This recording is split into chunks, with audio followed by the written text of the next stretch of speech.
Hey, folks, welcome back. Welcome back. It's been a while. Right side up in honor of Steve Staggs. It's 10:30 instead of 11 a.m. Central Texas time. It's November 22nd, and looking forward to the Thanksgiving holiday here in the States. And I'm excited about this right side up because we're going to be talking about refinement today. This is a clip from episode 17, and it blows my mind. I don't know about you, but if you've got friends who are, helpful in speaking into your life, um, you're reminded constantly that we are in this environment of fear. We're in this environment of just an overload of information, and constantly it's trying to knock you off center.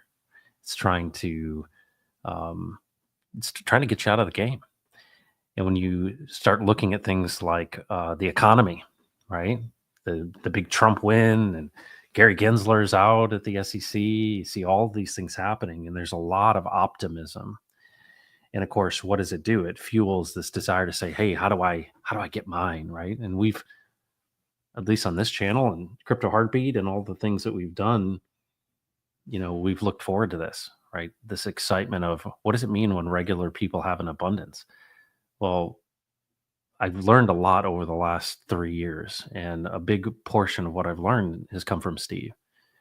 And, you know, you take stock of these things, and it helps you become more patient, and it helps you become, I think, more centered on the present and holding each thought captive. And a lot of what today's gonna be about is that. But today I wanted to talk to you about, refinement, and this clip is gonna dive into that, but into some other areas as well, and, we'll play it, I'll come back, and we'll talk about it, but I just wanted to share with you, you know, we know that the scriptures talk about consider it pure joy when facing trials of many kinds, and I think so often we have the troubles of this world. I have them, you have them. There's a very good chance that somebody watching this is really, really struggling and challenged. And I'm reminded because I'm dealing with my own things and you're dealing with your own things, whether they're health related, whether they're financial, whether they're relational with kids or other people. You're always dealing with something. And Steve has a really amazing word in this clip that I hope helps you. But I want to talk to you about refinement. If you think about it, the very nature of creation, and let's just look at mining because we got crypto and all this stuff. Well, what is mining? If you think about it, the world as it's been created has these cracks and fissures that have been filled with, ultimately fluid and value in the form of, let's say, gold veins. And it's amazing what oozes out of this creation are these veins of value, and they have indicators, right? So when you're looking for value, you look for indicators. And in mining, a lot of times it's iron staining, right? Rust. Rust is the indication of mineralization. And usually what's happening is this value is captured in the host rock and it is locked in there. It's generally with quartz. It comes through fluid in these fissures and in these fault lines, and it's hard to get out. In this process of mining, we obviously have it in the crypto world, is this difficult thing that takes effort, and that effort is really what is the control piece of the value, right? There's a certain amount of effort it takes to get it out. Well, in this world and in this life, there's a direct relationship to that process, and I think it repeats itself with us. Is that if we understand that we're created in God's image, and that in this process, in this life, we're coming to understand who He is, and we're understanding who we are. And if you see this as kind of you are the gold, right? You are this valuable thing, whether you know it or not. And of course, there's so many different metaphors and analogy, but I think refinement is a really, really good one. Is that in order for something to be pure, it must go through the fire. And as you take this energy and effort to get this thing out and understand what this value is, and there are indicators of where the value is, but it takes energy and effort to get it out. And once you get it out, it has impurities, and those impurities need to be fired. And in the crucible, if you will, we see that we go through these difficult times and we don't recognize a lot of times what we're dealing with is actually the refinement process. David fighting the lion and the bear in preparation for a giant. And the same thing for us. It's very difficult for us to say, how do I consider it pure joy when I'm facing trials of many kinds? It's very difficult to understand that. And of course, what do we have? We walk with Jesus and we literally say, hey, how do you see this? And because that's all we can do. And of course, this amazing grace of having a shepherd that we recognize his voice, that we follow him, and then he provides and guides us in that.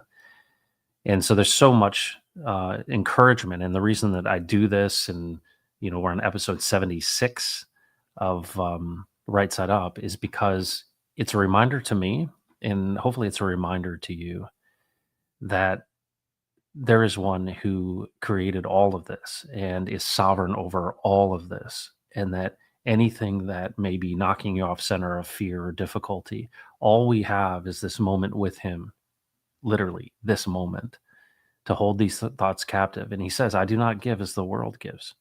So really excited. My two buddies are here, Sam Kemp, Ego Foundation. Hello. And so let's jump into our buddy Steve Staggs. This is from episode 17. It's Dynamite. We'll see you on the flip side. Think about mining type analogies, or actually refinement type of analogies, is this idea that in order to refine and get the dross out of, let's say you're smelting ore, well, there's a lot of things. There's sulfur, there's sulfides, there's all these things within it that are not the pure thing.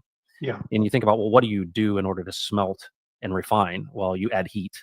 And you think about the crucible as a concept of testing. Yes.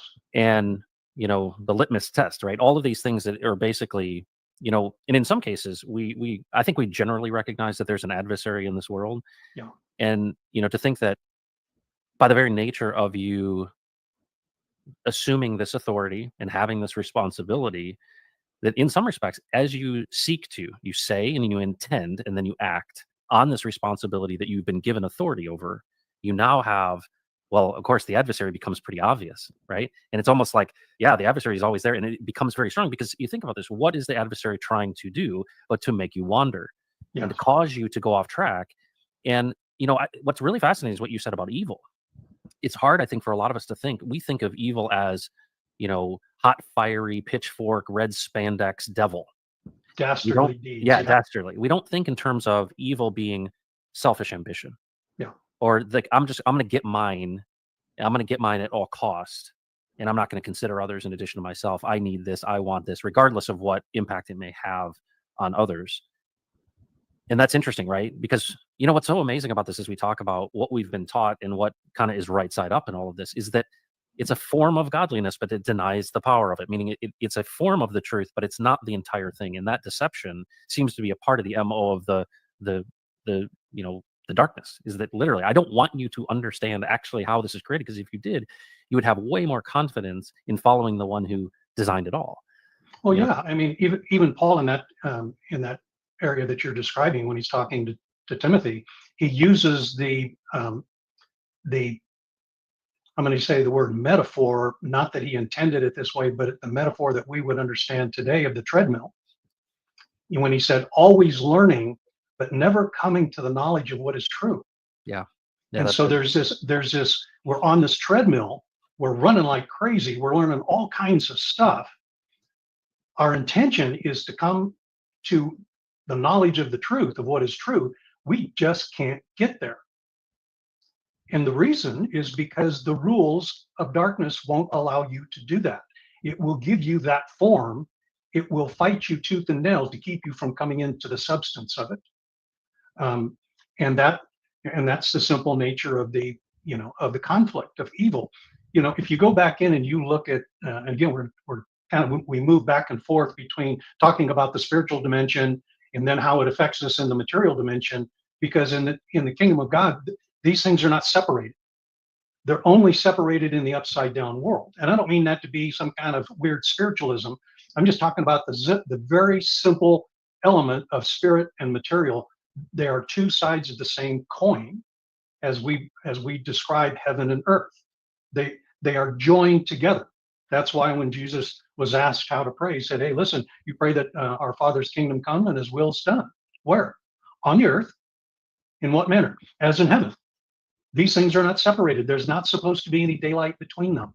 They're supposed to function as one cohesive unit. The intention and will of my Father who created it all, out of whom everything has come.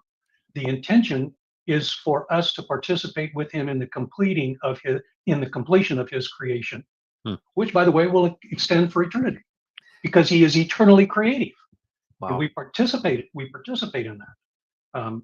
So Satan, now back into the spiritual part of it, the kingdom of darkness of Satan, they are created beings that are finite by their very design. They are not infinite, they're finite. And so containment is a huge challenge for them. Yeah, they have limited resources. They are limited beings. They possess no wisdom, fabulous intelligence, but not an ounce of wisdom about them. And so their greatest challenge is, how do we contain so as to control and rule these beings who are not bound in their creative capacity? How do we do that? And so they're constantly having to deal with that challenge. And the way they deal with it is by imprisoning us not only without us not knowing we're imprisoned, but we actually support our imprisonment. We are the very advocates of our own imprisoning, and we don't even know it. We've been trained in a system of thought that keeps us held captive. That's thus, the term that you quite often use is holding every thought captive. Well, why is there a need to hold a thought captive? Is that to incarcerate the thought? No, it's to discipline the thought, to determine what is the source and origin of that thought. Is it from the upside down world? Is it from the right side up world? Whose interest does that thought, serve? Does it serve the interests of the upside down world or the right side up world? What does it do?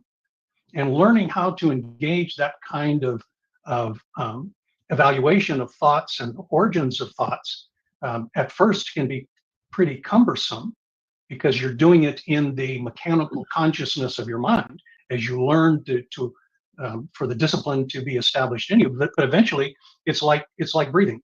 I mean, we use that analogy so often. Breathing has a mechanical element to it. It has process to it. When was the last time you thought about breathing? Right now. Hey, now that we're talking about it, but the only time I really think about it is when I'm not. That's right. Meaning when I'm not breathing, I'm going, oh, wait a minute, why am I not breathing? Yeah. Oh man, now I need to think about that. Let's re-engage the mechanical process to get it back in line the way it's supposed to. Yeah. Anyway, I think you're seeing a little bit about where we're going here, that there is a reason and a high service that the adversary plays, and it's essential to us learning how to rule with Jesus, how to actually live as an Elohim man or woman, not in some weird spiritualism manner, but in the very practical, everyday world and life that we live. And once you get this concept of the adversary, man, it's life-changing in terms of how it helps you view the dynamics that are going on in the planet, from viewing it from that place seated with Christ in heavenly places that made such an impact on you in the Gen Con conference. Well, and I think, what I'm always thinking about on these streams is the practical of how this plays itself out, right? And so we launched Ophir, 2 days ago, Ray? Is that what it was? Yeah, 2 days ago. And I told you the story. I called you and I was like, yeah, that morning I was supposed to take my son to football, and the alarm didn't go off, and I woke up in a jolt, and that's how I started my day. And of course, then it seems like everything, was trying to get a wedge into us accomplishing this planned goal of launching Ophir. And there was a lot to it.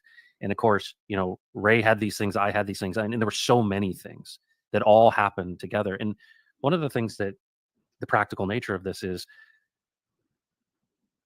I've received this very recently, this understanding. You talk about breathing. I don't know that it's as effortless as breathing for me as it may be for you, because obviously it takes practice and you Yeah. see these things. But what you said is once you see them, you can't unsee them. And that's what's happening for me, is that I'm like, hold on a second. Every one of these things I could have freaked out about.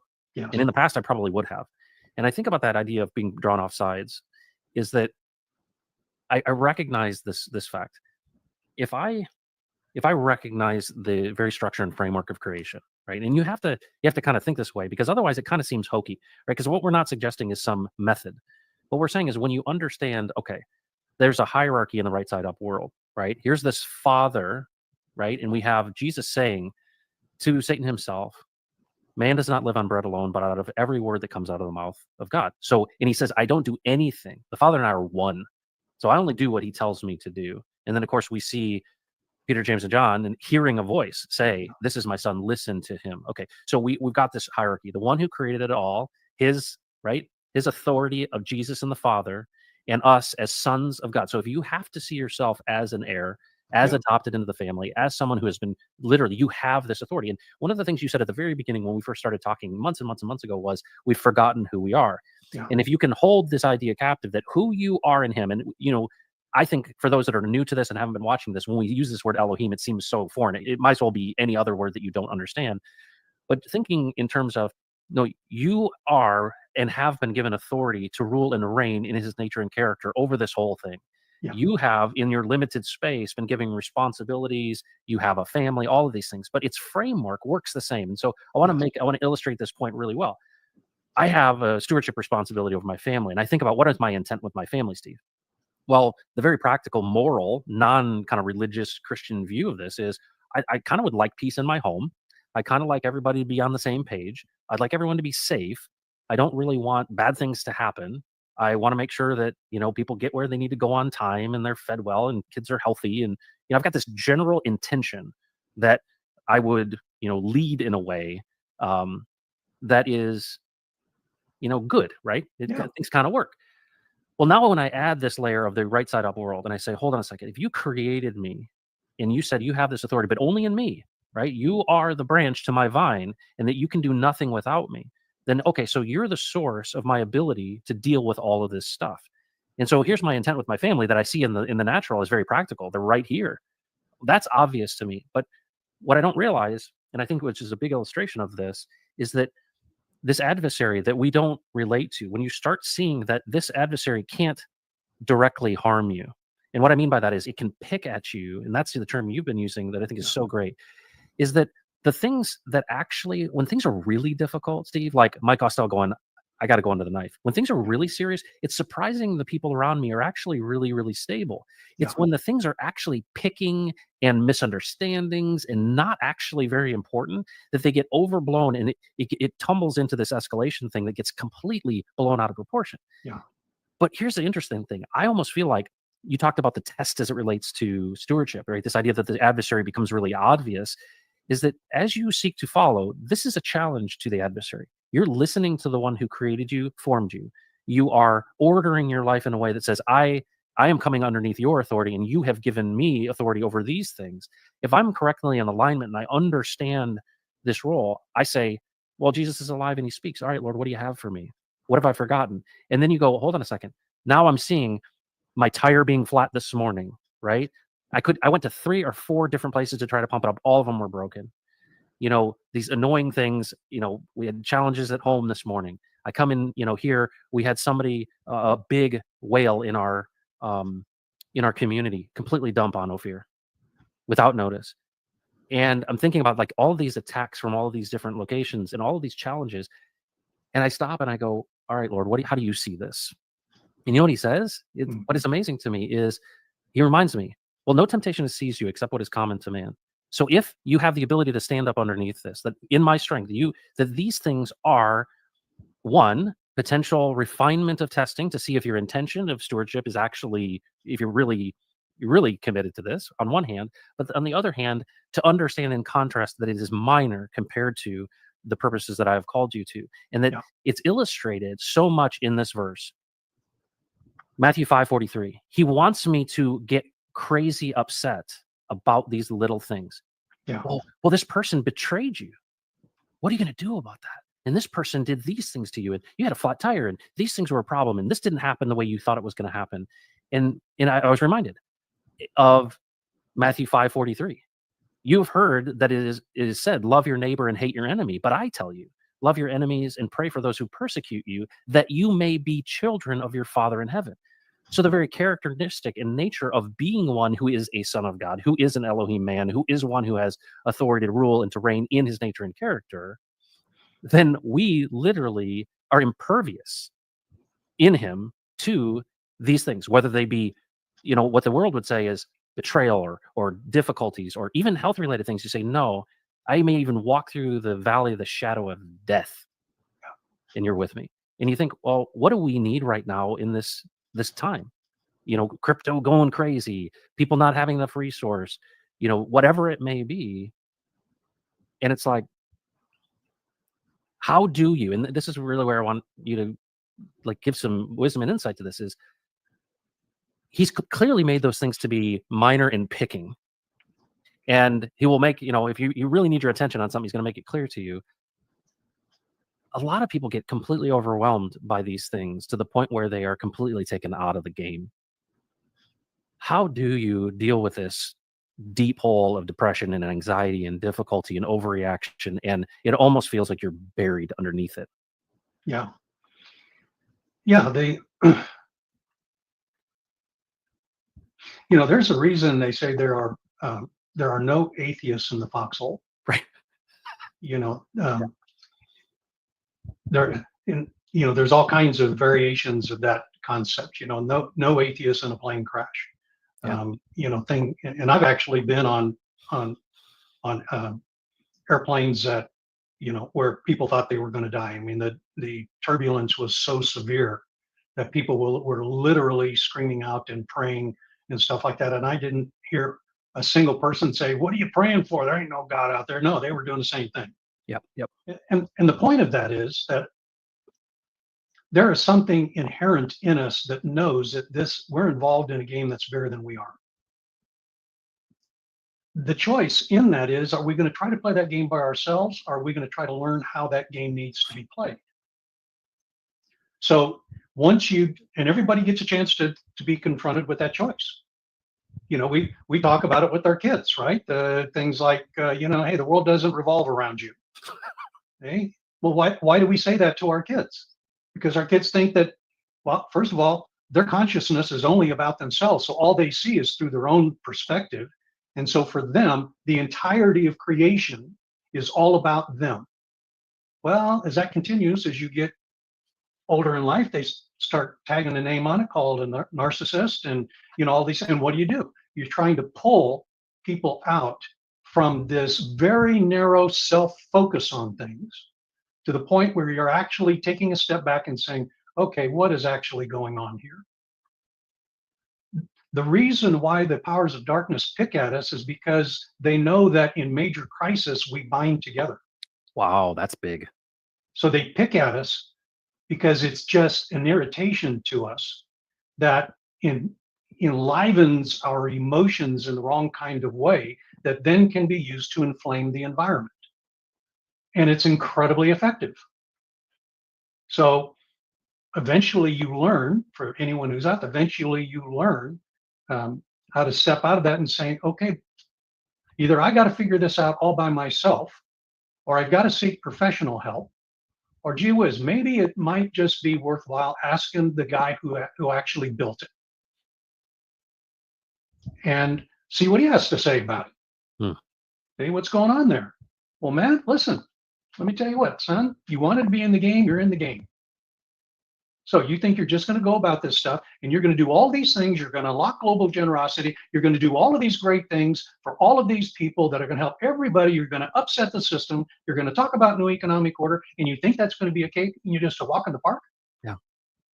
Well, man, you better be concerned if it becomes a walk in the park. Right. Because then you're not a threat. That's that one is laying hold of to aggressively seize the kingdom. The one who is in control of the kingdom at the time is doing exactly the opposite, only he's trying to retain control. And that's the world that we enter into. if you're going to live in this right side up world according to how Jesus built it. And Folks, that is some really solid stuff. I'd encourage you that link to that segment in episode 17. The whole episode's incredible, but we'll kind of pause right there. Folks, the wisdom and the reminder that this is so powerful for me. Hopefully it is for you. There's 84 people on 3 platforms. No, 2 platforms here. We're on Christians in Crypto and on X platform right now. I'm very thankful that you're here.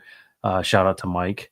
Good to see you. We started a little early. I've got a doctor's appointment at 11:30, so that's part of the reason we started early. But I just wanted to just say a couple things about what Steve said there. This started with kind of refinement and all of these things and got into, the adversary and understanding and having perspective. Um, and if you understand what the MO of the adversary is, and it's really ultimately this containment, right? This imprisonment. And, we think about the systems that are created and the situations that we get ourselves into is that it's trying to keep us from being effective and active, right?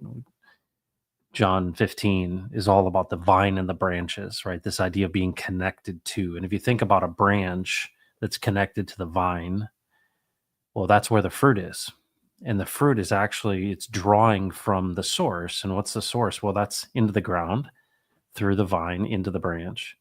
And of course, if you're cut off in the branch, you get thrown into the fire, right? It doesn't grow. And this idea of, well, what's the whole purpose of this? Why did God create in the first place? And what authority did he give you?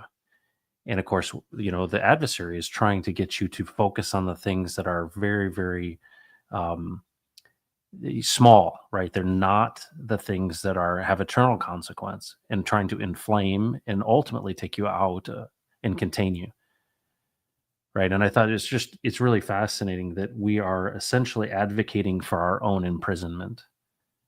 And this comes in so many different ways, right? And I think a lot of it I see within social media and the things that are happening in the world is a constant state of fear. I struggle with this myself. Is that if you're somebody that has high empathy, you end up feeling these things and they bear a weight on you. And of course, you have to, you know, I think the structure and how it's been all created is that that it is intended for us to do this with Jesus. That's the whole point. Follow me, right?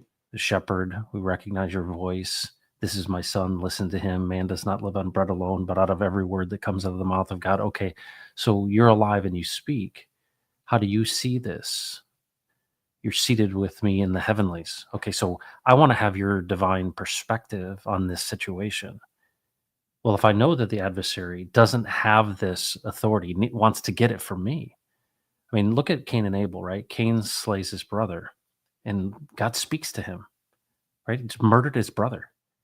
He's like, sin is crouching at the door. You must master it. Why? Why is it at the door? Why is it not inside devouring you? Folks, we let it in, right? What we realize is the adversary doesn't have this ability that we have, doesn't have this ability to rule and reign, but it gets that authority from us. We give it. And of course, we talk about this a lot is that are there people who are aligned with evil forces? Yes, because evil forces will give you power in exchange for your authority. And if you want to understand authority, you just need to realize, let's say you own a home and somebody comes up to your door and says, I'd like to buy your home for $1 million. Here it is, cash. Do they own your home? No, they don't own your home, right? You have to agree to it. And so all of these offers come, and these offers come in many, many different ways. And so in some cases, these are actual offers for some sort of power, or some sort of money, or some sort of thing, and you're exchanging your authority for it. But if you think about what's the whole purpose of this, that we literally, it's been intended that we would do this with him, right? On earth as it is in heaven. And he made that point that it's two sides of the same coin. These things are not separate. They're intended to be together. Well, what does it look like? Well, the ruler of this kingdom, right? This broken kingdom here is one that wants to enslave and extract, right? Well, what's the kingdom? What is the kingdom of God, right? This is the one in which we follow, and we are doing this with him according to his purposes. His will be done, right? Not my will, your will. Where on earth as is in heaven. This idea that we align with that. And I think what's really amazing is the thing that I found so refreshing about Steve was that I had heard so many things about the historic Jesus and about the future of what it might look like in heaven. But there wasn't much as it relates to the practical nature. What about in the present? And this is where we live our lives. Like, it's the decisions that we make. And so literally this idea that, are we just alone and like God is really far away and hopefully I can get his attention? No. No, the battle is actually for how you think, for the decisions that you make, because you are an extension of the creator himself. He made you in his image. And it's like, well, why would he say follow me? He could have easily said, get saved, brother. He didn't say get saved. He didn't say, come get your bus ticket to heaven. No, he said, follow me. Ah, so this is a shepherd. Well, he is the one that's out front. So what's amazing about this world that we're in, which is, it seems like, oh no, so much fear and it's all falling apart. Well, yeah, it is falling apart. That's the plan, right? Because it starts in a garden, right? And it finishes in a city. And this process by which we are learning, this process by which we're being refined, this process by which we are coming to understand who we are and who we are in relation to him. And we see that we are sons of God. We are Elohim men and women. We are people who have authority and have been given this ability to rule and reign in the fullness of his nature and character. Well, what does that mean? It means the decisions you make are essentially in consultation with him. And if you think about the garden, the very nature of this thing is that a lie comes in. Satan comes in through the serpent, right? And the serpent says, certainly he didn't say that. Okay, so the importance of that story is that you understand not that it happened in the garden, is that it happens all the time. There's a lie that's been told to you to get you to give over your authority, meaning I'll take it from here. It's very possible, if you think about the story of let's say even the garden, they talked about that. They walked with God. They were with him. They were connected with him. Like, there was no separation between them in the garden. But here's the serpent who comes in, right? Which is Satan coming in through the serpent, who is the wisest of all the animals that Lord God had created. And Adam actually named the serpent. And here's this one that they're getting kind of advice from, and he lies. He says, certainly didn't say that. Well, Eve could have easily gone and said, hey, hang on a second. Let me check with the boss. Hey, Lord, how do you see this? And what's amazing about that is this is happening every single moment of our lives, is that we're being distracted, we are being contained. And so what we let into our minds, why does it say Romans 12, do not conform any longer to the patterns of this world, but be transformed by the renewing of your mind, so that you may test and approve what God's will is, his good, pleasing, and perfect will. Why is that important? Do not conform any longer to the patterns of this world. Well, this world is ruled by the king of the air, Satan himself. But he doesn't have the ability to rule and reign. He needs your authority to do it. And so people align themselves for selfish ambition. They're given power in exchange, right? Look what the temptation of Jesus himself was. I'll give you these things. He's like, nope, man does not live on bread alone, right? Do not tempt the Lord your God. Like, this is the situation. We say no to these things. Why? Because we know that it is false. It is empty. It is a lie. And so he modeled this behavior for us, right? But do not conform any longer to the patterns of this world. Meaning, prior to this, you've conformed to the patterns of this world. You've been blown around like the wind. So have I. Oh no, this fear to that fear to this thing to that thing. Oh no, oh no, oh no. And everything is an oh no. With Jesus, there are no more oh no's. And there's things that happen. But folks, there's this difference between Satan trying to take you out of the game and you desiring to be in it with him. Well, what does it mean? Well, everybody has a different role, different skills, different ability. You were created from the very beginning of time. You were knit together in your mother's womb. He knows every hair on your head. What does that mean? And what does that look like? And what is the responsibility that you have? Well, take a minute and understand what he made in you. So many people want to define you. Satan himself is trying to rename you. So many people have dealt with these things in their family is, people telling them who they are. That's the amazing thing of when you encounter a living Jesus, he renames you. Isn't that amazing? He's done it so many times. Saul to Paul, right? Simon to Peter. He renames you. You're a new creation. Well, what does it look like when I follow him and I hold these thought captives? He seats me with him in the heavenlies. He gives me his perspective, just like Jesus himself in the Garden of Gethsemane. He's literally going, hey, like this is really bad. I'm sweating blood, right? Remove this cup from me. Meaning I have to drink from this thing, this wrath, this pain. And of course, he was changed. He prayed to the Father. He said, hey, what do we do about this? He's like, well, how are the scriptures going to be fulfilled if we don't go through this? Remember when we did this from the beginning? This was our plan. And what happens is Jesus himself is changed. And then the angels attend to him. This is the same thing that happens with us. We need to understand that this living, speaking Jesus, he's interested in our every inquiry. And so helping gain the perspective, Steve said this, I wrote it down. He's like, do you want to play this game by yourself or do you want a little help? Maybe you should ask the guy who built it. So did you know that the guy who built the whole thing, you can talk to him? Yeah. And I think what's amazing about it, it's not like, oh, you're going to get some audible voice from a cloud. No, it's this process by which you follow him. And it's amazing. The greatest teacher who ever walked the planet, right? You want to know how? Are you interested in understanding how to hear from him? Yeah, ask him, show you. That's the beautiful thing about Steve. He never said to me, hey, let me tell you how it is. He said, this is my experience. Go ask him yourself. And I think that's the greatest thing ever, is it pointing him to the one who is alive and he speaks. Because so many people are pointing you to a religious system. You need to become this or that or the other. No.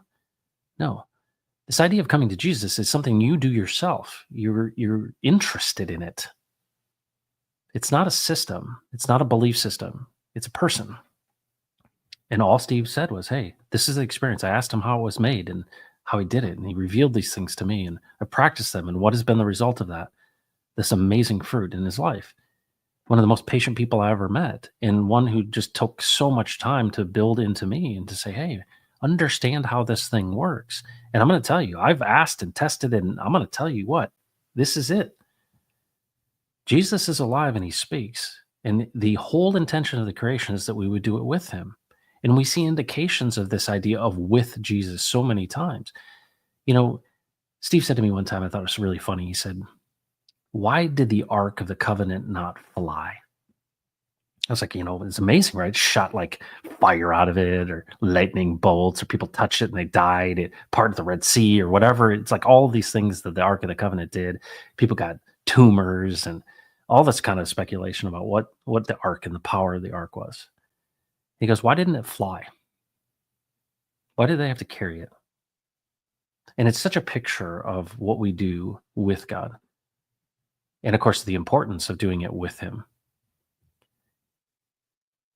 and with each other. And part of the whole reason I do this is just to remind you and to remind myself that we're not alone, because I feel like the enemy is lying to us, renaming us, telling us who we are. And we say, no, I recognize the Father's nature and character. It's amazing.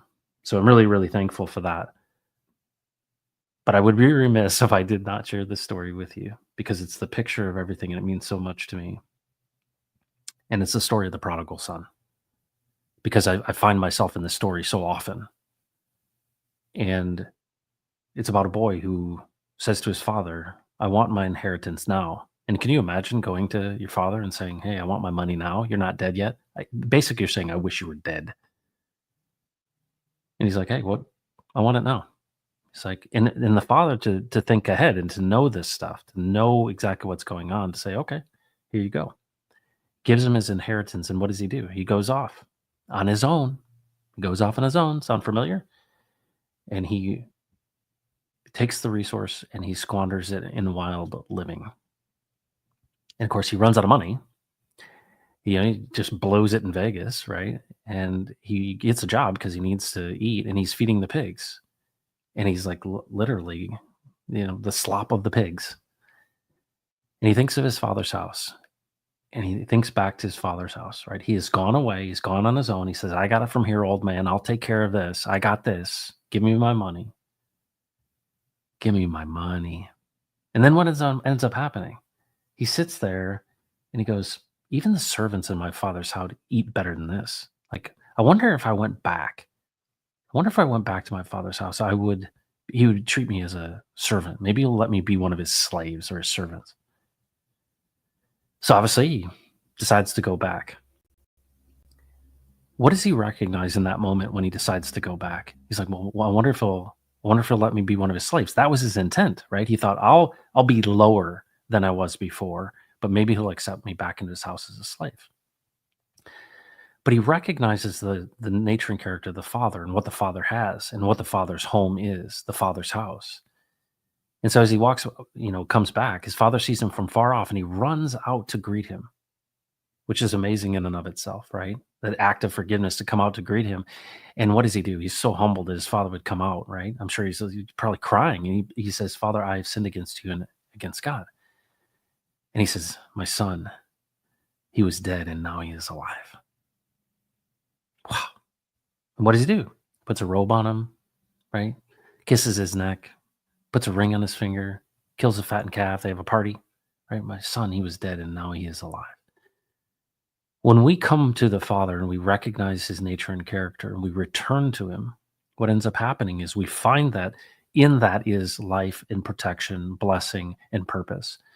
And a big part of that is that ring, that signature ring, that signet ring, that ring that is the authority of the Father. It's the impression. And if you think about it, he didn't have the ring when he went out with the money. Think about that. He didn't put a second ring on his finger. He didn't have that ring when he went out. He went out on his own. That's what we're all doing. We've all gone astray. We've all gone our own way. And that's the definition of sin. Sin isn't like, oh, I just murdered people. No, it's doing things apart from him. And what's amazing is the story. He recognizes his father's nature and character and goes, hey, I've tried this on my own and it's not working out so good. Playing this game by myself has not reaped what I thought it might. And so many people are so lost, even those that have achieved so much in this world. And they're just empty. And we desire for purpose and belonging, and we desire for peace, because the real currency isn't crypto, friends. It's not Bitcoin. It's peace. He says, I do not give to you as the world gives. I give my peace. I give to you. I do not give as the world gives. It's a peace that transcends all understanding, because at the end of the day, you could have all kinds of money and have terrible strife. But understanding how this all fits together, well, what's then the purpose? What is he calling you to do? You need to understand who you are in relation to him. And then he will show you. He will give you the purpose and direction and speak to you. You don't need to listen to me or to Steve. This is just a reminder that the one who created it all is a person, is a friend, a one who you can engage with. And it's just absolutely mind-numbing to think, because when we look around, we think, hey, we're just alone. And then, of course, you listen to people in the world and like, well, you descended from a monkey and it was like billions and billions of years. And, these molecules bumped into these. And next thing you know, here you are. Wow. There's emphasis right there. I assure you, my friends, you are not alone. We see very dimly and we will see clearly. And we're at a very, very pivotal time in the world because so many things are changing. But Steve said to me, and it's just rang true, is that this thing is going to collapse under its own weight. If you look into Revelation, about Babylon, and this mystery Babylon, this commercial Babylon is going to fail in an hour. I watched a video the other day about the economic system and just the nature of what we're doing right now with reducing interest rates and increasing quantitative easing and coming into this era where there's going to have to be, it won't be transient inflation, it'll be significant. And so there's going to be essentially this melt up period where the only thing the Federal Reserve can do is to print more. And of course, what are we going to see in this time? But assets obviously going through the roof, right? We're seeing this right now. It's going to be a crazy time period, but it's going to get to the point where it's untenable. And it's essentially just kicking this, can down the road in this system, this economic system, which is built on, this ever increasing sovereign debt, will end up collapsing, and a new system will arise. And people think, oh, is that Bitcoin system? No, it's a new system, because this one will not be. Well, when is that going to happen? I mean, that's likely 2030, 2032 time period. I'm not a prophet, but that's kind of what it looks like. But there's going to be this period of incredible growth of asset values. And of course, the people that don't have assets are going to be left behind. And it's a time where you think, all right, what is the role and responsibility that we have? And I ask Jesus the same very thing. It's like, what do you envision of this new financial system? What is the kingdom of God? I think so many people think that you're just going to be rescued by Jesus from heaven, and you just be like, you're going to be transported to another planet or something. No, he says, our Father who art in heaven, hallowed be thy name. Thy kingdom come, thy will be done. Where? On earth as it is in heaven. And we have a role and a responsibility as we walk with him, that making this place look like that place, meaning these things are merging. Well, why is the system failing? Why is it? Because that's the nature of it, right? So the nature and character is something that we have. And so when Steve talked about the transfer, he talked about the transfer of the man or the woman. And this is literally when we follow Jesus in the moment, we hold those thoughts captive, we see things how we see them. He speaks to us. He shows us the way. He gives us peace that transcends all understanding, and he guides our steps, and he makes our path straight. And you go, wow, do you mean that that's actually the purpose of the whole thing? Yeah. And there's work that's been prepared in advance for you to do. The question is, are you listening? Are you interested in even knowing it? No, I've got it from here. I'll go my own way. I want to take my own inheritance, and I got this from here. I'm going to Vegas, baby. Put it all on black. Well, good luck. And of course, you get to a certain age and you kind of realize, okay, there's more to this story than what meets the eye. And I'm just so thankful. Like Steve saying, hey, I'm interested in understanding, all right, why did you make this meat suit? And what's the purpose of me being here? And what is it? What do you want me to accomplish? And it's not, it's not all like you got to change the world. It could be literally the stewardship and what you're supposed to be doing in your family and in your business and in your community. This idea of loving your neighbor as yourself. Stuff is powerful, but imagine that these things merge with the systems of this world. What if these things were animated by God's nature and character through his people who are following him? Well, that sounds like heaven, doesn't it? The kingdom of heaven is near. The greatest decentralization, the greatest DeFi event in human history is this. Jesus leaves, he says, I'm sending you on a counselor, right? The Spirit of God. Of course, at Pentecost, we know what happened. But think about this. The power that raised Jesus from the dead is in you, right? That's amazing, right? I think a lot of times people think, well, the angels are stronger than people. No, you're made in the image of God. You are of him. You're an extension. Without him, you can do nothing. He says, I'm the vine, you're the branches. So we stay connected to him, and we live that out in the moment with him. Hey, how do you see this? What's going on? And I deal with this all the time, right? Fear creeps in, lies creep in, and you're like, man, I feel overwhelmed. All right, Jesus, how do you see this? Is this refinement? Is this the heat that gets the dross out? Is this what fires off the impurities? Is this what makes me pure? There's a process. And I think the patience of God and the grace of God in all of this is amazing, because he's willing to deal with us idiots. It's amazing. That's how I feel a lot of times. So I just want to encourage you. want to encourage you. There is a purpose, there is a plan, there is peace that transcends all understanding, there is a currency, and it is peace. And it's what Jesus gives. But then there's work to do, and there's an assignment for you. And you need to ask him yourself. I don't know what that assignment is for you. I'm asking him myself, and I feel like I understand the assignment. And what I'm amazingly seeing is the things that are becoming clear and what is being ordered. And it's stuff that I can't even I can't believe because it's not the work of my own hands, right? And it's hard to wait. It's hard to be patient. It's hard to, you think you know what he's doing, and then he does something even better. And so you're just like, all right, okay. He said, my yoke is easy, my burden is light. What an amazing thing, right? And I think so many people right now, there's this awakening that's happening in people. They're literally going, hey, there's more to this story, right? I see the UAPs and I see all this stuff that seems somewhat supernatural and technologies, and everything is uprooted and there's all kinds of chaos and turmoil. And it's like, I need to make sense of this. I can't play this game on my own. Why don't we ask the guy who made it, built it? Well, I think a lot of people within the systems of the church are saying, well, Jesus, he was a good guy, right? And I'll tell you all about him historically. And then I'll tell you about what he's going to do in the future.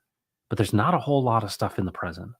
And that's really where I think this is what this application, what this is all about, what Right Side Up is all about, what Steve was all about is, how do we do this in the moment? How do I do this with like the daily life stuff?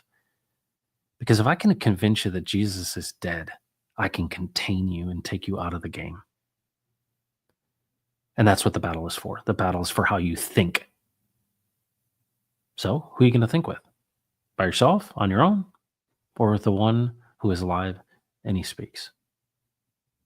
It's pretty exciting. It's a mystery, but it's amazing too. And so, what an amazing time that we live in with all the things that are changing in this world, from AI to UAPs to political things and all of this stuff. And of course, we get our minds fixated on money and thinking that money is going to bring this. But folks, at the end of the day, you can't eat gold. You can't eat crypto. At the end of the day, what provides life to you? Food and water. And when you think about where that comes from, it comes from the very creation, and the very nature of that creation is abundant. And the reordering of this world that has this illusion of scarcity is going to be returned to a world of abundance. But it's going to take people listening to the Creator himself and doing the things that he has ordered for us to do.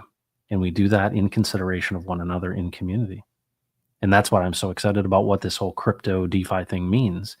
It's a picture of something, of a future that is one in which is not extractive in nature. It is not one that's oppressive in nature. And so as we follow him and we do what he has laid out in front of us to do, and we don't give our authority to the enemy, and we gain his perspective and not get drawn off sides by all of these lies, we have a peace that transcends all understanding. And so what is the purpose of that? So that we may bless and protect. We rule and reign, and we bless and we protect. And that's the goodness of it. And what is the fruit of that? Well, what's the fruit of the Spirit? Love, joy, peace, patience, gentleness, kindness, goodness, self-control. Amazing. Amazing stuff. Folks, thanks for joining the Pulse today. Thanks for joining Right Side Up in honor of Steve Staggs. Have a great weekend, and we will catch you next week, probably with some crypto content on Crypto Heartbeat, but certainly constantly revisiting Steve Staggs' teaching, 37 episodes. And if you go into the description, we have a Right Side Up Telegram group. You can join in. We can visit there. You can obviously click out to the content, but there's also stevestaggs.com. If you go to stevestaggs.com, there's a search tool there that you can search all of the Right Side Up with Steve, and you can do it by keyword. And that's a really great resource for you to kind of go, hey, wonder what he thought about this topic. It's really, really helpful. Anyway, take care of yourself, and we'll catch you next time. Thanks.